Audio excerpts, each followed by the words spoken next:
What side of nature do crow and hemlock represent? प्रकृति के किस पक्ष को क्रो और हेमलॉक प्रस्तुत करते हैं? तो चलिए जानते हैं इसका उत्तर। क्रो सिंबलाइजेज सॉरो, दुख को ये सिंबलाइज करता है। This dark side of nature faced by man, और ये जो डार्क साइड है प्रकृति की, जो मनुष्य के द्वारा फेस की जाती है at different times in life, अलग अलग समय पर अपने जीवन में मनुष्य इसको फेस करता है, सामना करता है। The hemlock represents the poisonous side of nature. जो हेमलॉक है वो एक पॉइजनस ट्री होता है जिसके छोटे छोटे फ्लावर्स होते हैं। वो नेचर की जो पॉइजनस साइड है उसको रिप्रेजेंट करता है।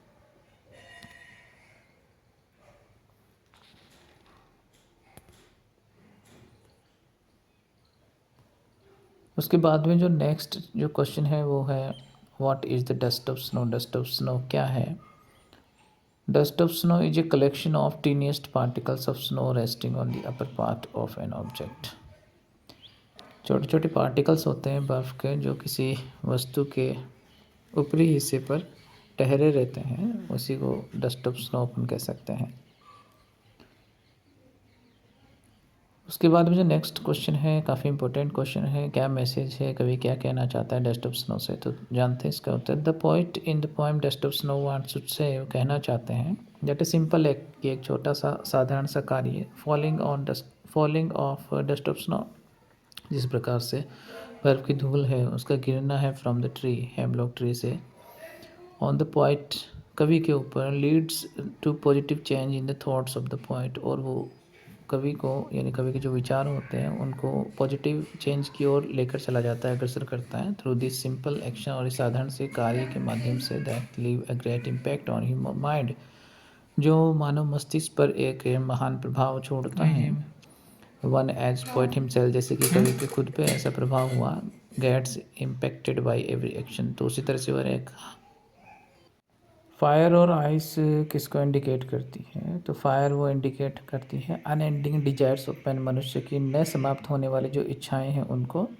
The more we try to satisfy to them, जितना हम उनको सेटिस्फाई करने की कोशिश करते हैं, द मोर दे ग्रो, उतनी ज़्यादा वे बढ़ती जाती हैं। उसी तरह से जो आइस है वो इंडिकेट करती है हैट्रेड को, नफरत को, विच स्प्रेड्स रैपिडली इन मैनकाइंड, जो मैनकाइंड में बहुत जल्दी स्प्रेड होती फैलती है। These indicate the evils of society, और समाज की बुराइयों को इंडिकेट करते हैं। Thus fire and ice both bring destruction, और दोनों ही क्या लाती हैं? डिस्ट्रक्शन लाती हैं, तबाही लाती हैं। तो ये फायर एंड आइस से था, बहुत ही महत्वपूर्ण प्रश्न है। बोर्ड परीक्षाओं को मद्देनज़र रखते हुए हमने ये तैयार करने की कोशिश की है। तो जितने क्वेश्चन बनते हैं हमारे से हम आपके पास पहुंचाने की कोशिश करेंगे हमारे इस चैनल के माध्यम से।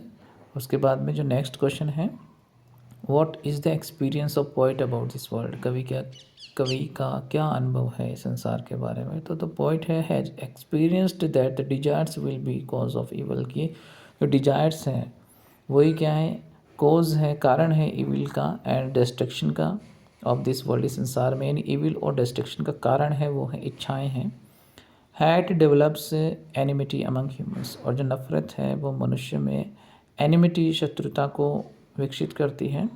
The world is full of desire, greed, lust, avarice which are unending. What does the poet mean by the line his strength behind the bars? यानी उसकी जो शक्तियाँ हैं, ताकत हैं, वो सलाखों के पीछे हैं। क्या मतलब है कवि का इससे? तो पोइट कहना चाहता है कि उसकी जो नेचुरल पावर है, फ्रीडम है, जैसे लर्किंग है, घात लगाना है, स्नॉरलिंग नियर विलेजेस, गाँव के पास रात के समय पे गुर्राहट प्रकट करना है, तेज़ आवाज़ करनी है, या फिर शोइंग वाइट फैंग्स, अपने सफ़ेद दांत दिखाने हैं, पंजे दिखाकर लोगों को डराना है, गाँव वालों को धमकाना है।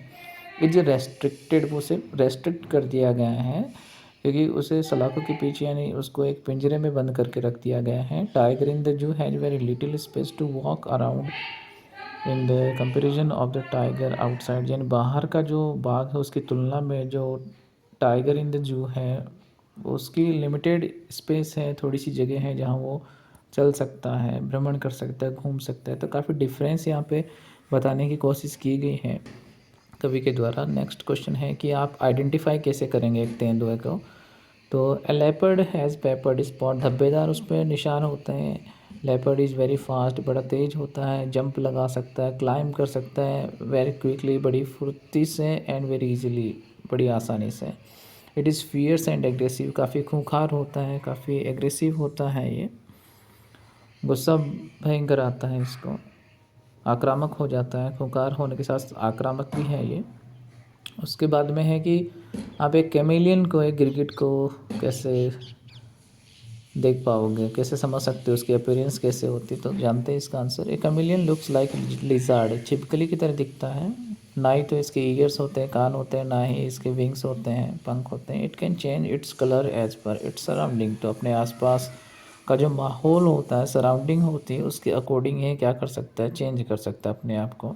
उसके बाद में है बेयर है, भालू की क्वालिटीज़ क्या होती हैं वो जानते हैं। A bear is fierce and very huge, काफ़ी फियर्स होता है, खुकार होता है, उग्र होता है और काफ़ी विशाल होता है।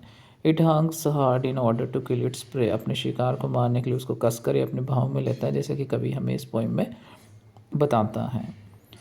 तो how to tell wild animals से है ये, काफ़ी हास्यपद तरीके से कभी हमें बताते हैं कि कैसे हम जानवरों को पहचानें। उसके बाद में है द बॉल पोइम से है कि बच्चा है वो अपसेट क्यों हो जाता है और कवि की राय क्या है उसके बारे में। तो पोइट कहता है that a boy lost his ball, उसने अपनी बॉल खो दी है जब वह खेल रहा था, when he was playing. The poet also mention the boy plunged in grief, दुख में डूबा हुआ है बॉल खोने के बाद में। इमोशनली काफ़ी अटैच होता है बॉल से, क्योंकि उसने बचपन में अपने दिन बिताए होंगे, चाइल्डहुड मेमोरीज उसके साथ अटैच है, ऐसा हमें बताने की कोशिश की गई है। उसके बाद में जो नेक्स्ट क्वेश्चन है वो ये है, why does Amanda dream to be orphan, क्यों वो ड्रीम करती है कि वो ऑर्फन की तरह रहे। Amanda wants to enjoy freedom, freedom enjoy करना चाहती है। She wants to roam in the street, गली में घूमना चाहती है, विचरण करना चाहती है, ताकि वो पैटर्न बना सके सॉफ्ट डस्ट पे अपने नंगे पैरों से with her bare feet. And does not want to do homework, homework भी नहीं करना चाहती है, जैसे कि बच्चों की कंप्लेन रहती है। She thinks that she is nagged, उसे लगता है कि उसे डांटा जाता है, उसमें खामियां निकाली जाती है, दोष निकाले जाते हैं और अननेसेसरीली कंट्रोल किया जाता है उसके माता पिता के द्वारा, ऐसा अमेंडा को लगता है। तो वो चाहती है कि वो ऑर्फन की तरह जिए। Why does Amanda wish to be alone in the sea, समुद्र में अकेले रहने की इच्छा क्यों वो जाहिर करती है। Amanda wishes to live alone in the sea because she wants to relax, क्योंकि वो रिलैक्स करना चाहती है, एंजॉय करना चाहती है पीस को, स्वतंत्र सुकून को, चैन को समुद्र में। She thinks that she is being controlled, उसे लगता है कि उसे कंट्रोल किया जाता है, इंस्ट्रक्टेड किया जाता है, निर्देश उसको दिए जाते हैं। And her freedom is curtailed, और कि स्वतंत्रता है वो कर्टेल्ड कर दी गई है। कर्टेल मतलब लिमिटेड कर दी गई, सीमित कर दी गई है। बार बार माता पिता के द्वारा बच्चों को डांटा जाता है। What is the behaviour of a cat, how it is similar to fog, क्या बिहेवियर होता है। देखिए कैट इज़ वेरी मिस्चीवियस, शरारती प्राणी होती है। Comes and appears in A silent manner, चुपचाप आती है चली जाती है। It it sits on silent haunches, चुपचाप पंजों के बल बैठ जाती हैं, चारों तरफ देखती हैं बिना कोई डिस्टर्बेंस के, और चली जाती है। उसी तरह से फोग है, फोग भी आता है चला जाता है। हार्बर के ऊपर, बंदरगाह के ऊपर, जिस तरह से बिल्ली चुपचाप आती है अपने पंजों के बल और दबे पाँव चली जाती है। तो काफ़ी कार्ल सैंडबर्ग ने बताने की कोशिश की है। उसके बाद में जो है, with whom did Belinda live, Belinda किनके साथ रहती थी। तो Belinda lived with A black kitten, एक काले रंग का जो किटन होता है, बिल्ली का बच्चा होता है, जिसका नाम इंक होता है। ए लिटिल ग्रे माउस, एक छोटा ग्रे रंग का माउस होता है जिसका नाम ब्लिंक होता है। ए लिटिल येलो डॉग, एक छोटा पीला रंग का कुत्ता जिसका नाम मस्टर्ड होता है। ए लिटिल ड्रैगन, एक छोटा सा ड्रैगन जिसका नाम कस्टर्ड होता है, उनके साथ रहती है। उसके पास एक रेड वैगन होती है, छोटी सी लाल रंग की गाड़ी होती है, और घर होता है वो छोटा सफ़ेद होता है, सफ़ेद रंग का होता है। What is the message of the poem for Anne Gregory, क्या मैसेज होता है एन ग्रेगरी पोएम का। The message is that we should love a person for the qualities of head and heart, यानी आंतरिक जो विशेषताएं होती है मस्तिष्क की और उसके हार्ट की, हृदय की, उससे हमें, उसके गुणों से हमें प्यार करना चाहिए, पसंद करना चाहिए, ना कि उसकी जो फिजिकल अपीयरेंस है, बाहरी जो चार्मिंग है, उसकी जो फिजिकल क्वालिटी है उससे। और हमें हमारे जो आंतरिक गुण होते हैं उनके लिए प्यार करने वाला केवल गॉड होता है, ओनली गॉड कैन लव। सो भगवान ही हमें अपने लिए प्यार कर सकता है। यानी शारीरिक सुंदरता में विश्वास न करके हमें जो सीरत होती है, आंतरिक जो हमारी वर्च्यूज होते हैं, गुण होते हैं, उनसे हमें प्यार करना चाहिए।